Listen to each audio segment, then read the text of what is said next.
Qbank is important, but you don't have any idea how to study 25,000 MCQs which are there in Qbank, then this video is meant for you. Hi, I'm Dr. RMD. I'm NEET PG strategist, and in this frequently made mistakes for NEET PG INI-CET part 11, we'll be discussing how to make maximum use of Qbank. Qbank is very important because if you see every year 185 to 190 questions in NEET PG come from Qbank itself. So is it practically possible to study all these 25,000 questions for NEET PG from this Qbank? It is impossible. So you need to have some high yield information of these Qbanks only, so that you don't go into things which are not useful. Let's say any PYQ, any question bank module, let's say for example, anatomy, neuroanatomy, okay, neuroanatomy part of anatomy. Let's say cranial nerve, there will be around 20 questions in this module. Out of these questions, 20 questions, there will be only 7 to 8 questions that are actually important.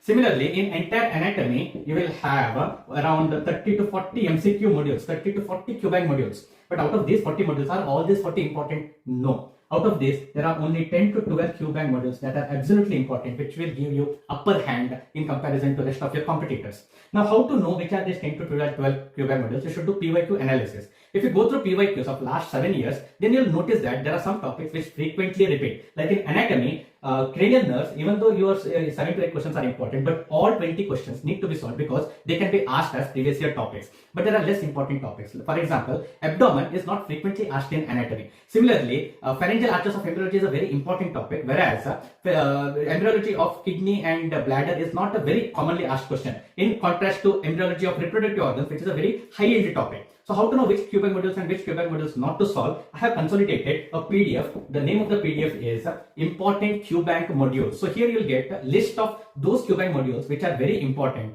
Like out of 40 Qbank modules, you'll be only solving 10 to 12 very important Qbank modules. It is just a list. It doesn't contain all Qbank questions. So if you want this list, please go to the pinned comment section. If you are watching YouTube, if you are watching Instagram, you will please mention link in the comment section and I'll send you this PDF.